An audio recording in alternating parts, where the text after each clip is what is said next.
माता पार्वती की अद्भुत महल की अनोखी गाथा। एक बार माता पार्वती भगवान भोलेनाथ के साथ कैलाश पर्वत पर बैठी थी। तभी उनके मन में विचार आया कि सारे देव तो सुंदर महल में रहते हैं, लेकिन देवाधिदेव स्मशान में, इसमें तो देव की प्रतिष्ठा भी बिगड़ती है।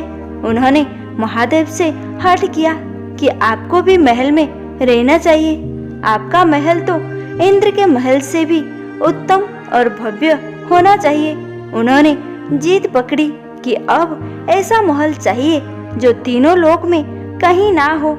महादेव ने समझाया कि हम तो ठहरे योगी, महल में तो चैन ही नहीं पड़ेगा।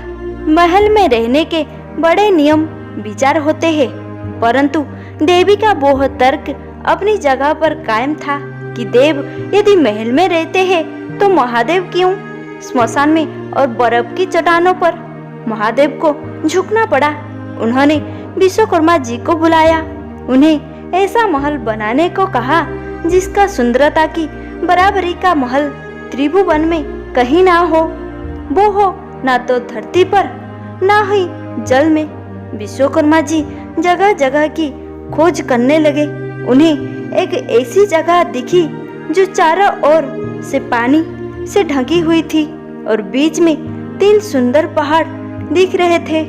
उस पहाड़ पर तरह तरह से फूल और वनस्पति थे। यह लंका थी। विश्वकर्मा जी ने माता पार्वती को उसके बारे में बताया तो माता प्रसन्न हो गई और एक विशाल नगर के ही निर्माण का आदेश दे दिया। विश्वकर्मा जी ने अपनी कला का परिचय देते वहां सोने की अद्भुत नगरी ही बना दी। माता ने गृह प्रवेश का मुहूर्त निकलवाया। विश्रवा ऋषि को आचार्य नियुक्त किया गया। सभी देवताओं और ऋषियों को निमंत्रण मिला।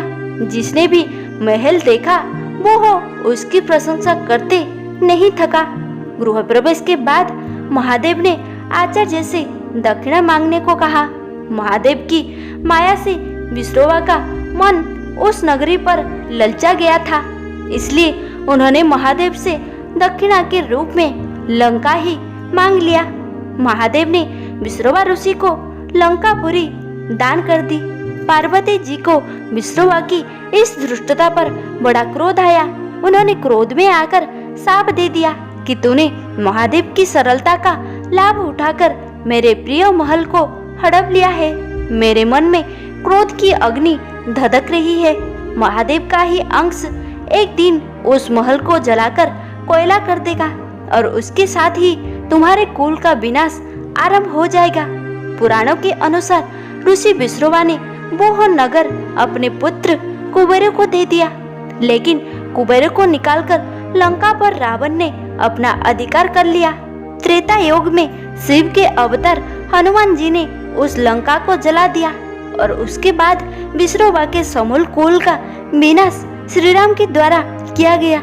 उस कुल में एकमात्र विभीषण ही श्री राम की शरण में होने से बच पाए। दोस्तों, वीडियो पसंद आई हो तो वीडियो को लाइक करें, चैनल पर नए हो तो सब्सक्राइब अवश्य करें। वीडियो को लास्ट तक देखने के लिए बहुत बहुत धन्यवाद।